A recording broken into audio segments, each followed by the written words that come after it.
Hey guys, how's it going? Seth here. I'm trying a new little tripod I got from my iPhone. So, not really a shirt tail video, more like I don't know, I guess a product review and then a tutorial. So what I have here, this is just the box. Actually, I have the system already hooked up. So I have a Nintendo Classic. I lucked out on getting one of these from where I work.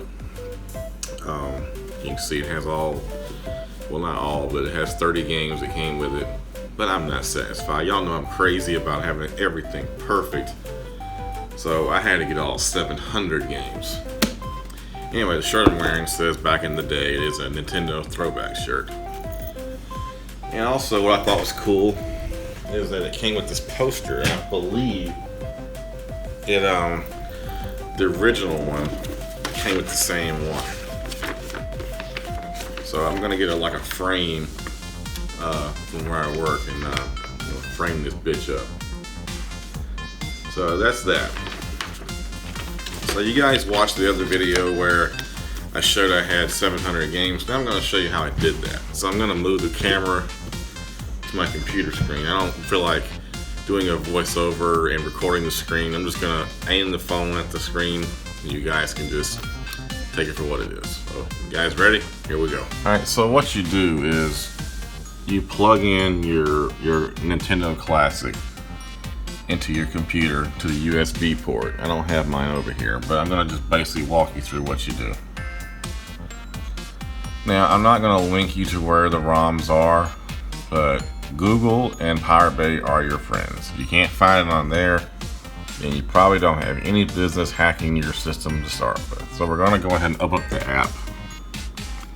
It's called Hackchi. Now these are all the games I've loaded. These are all the ones I downloaded off the internet and loaded onto my NES Classic. You click on one that shows the box art, and you can edit all this stuff. The date, command line, if you want to put in Game Genie codes for the game, whatever.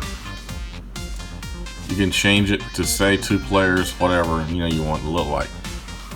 Now, one thing is this thing will read zip files. So the one on Pirate Bay, which is going to be probably the one that you go to, since it's easiest. It's only like 70 megabytes, I think. And they're all in zip files. Now this little program can read the zip files. So all you got to do is add more games and then choose the folder where you download the games at, and then it'll just load them all in here alphabetical order.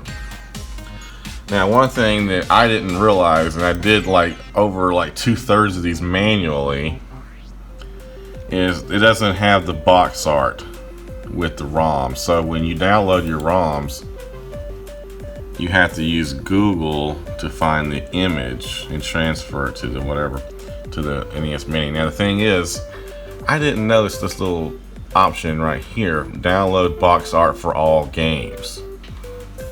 So basically what this thing does, it makes the app search Google for box art for every game in your list here.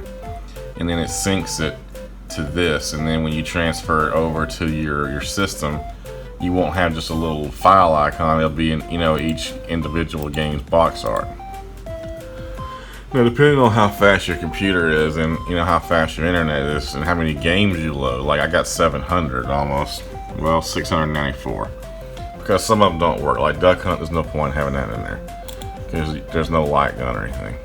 But download that, and then once you plug your system in, you're gonna hit synchronize games with NES Mini, and then you just follow the prompts. It basically has to reflash your system, and it can appear kind of scary, I'm not gonna lie, but it's a $60 game system if you buy it legitimately at the store.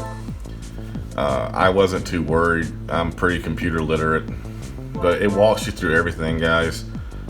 And I'm gonna post the original video and the original link that taught me how to do this. I'll give the guy credit, but I do want you guys to know it is 100% safe. I did it, and I'll put the link down in my test video where I showed you that it actually worked. So, hope you guys enjoyed that little tutorial. I mean, it's simple, you know, you're just basically the NES Mini thing anyway is just a big old flash drive with some emulation software loaded onto it, an HDMI port, and a USB port. And my thought process on this whole thing is Nintendo probably intended to add further expandability.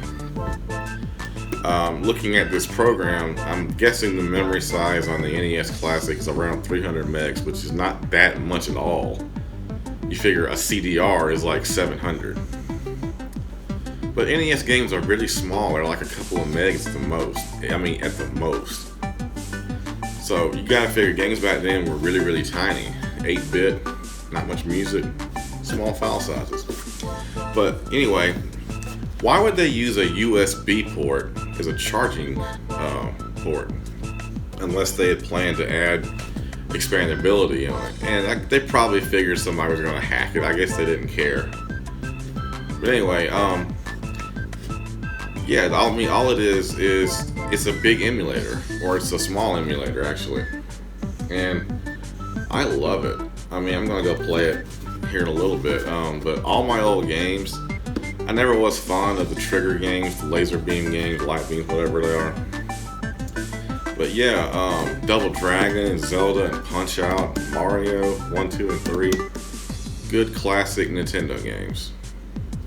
It's like I put on my Facebook, for the first time in around 20 years, maybe even 30 years, I can finally invite people over to play Nintendo with me and say I have all the cool games. Anyway, you guys have a great one. Hope you've enjoyed this tutorial. Peace and say my name. Check down below for the links and the original video, and also the video where I show proof that it works. If you like this video, please subscribe, pass it on, yada yada yada, and we'll see you next time.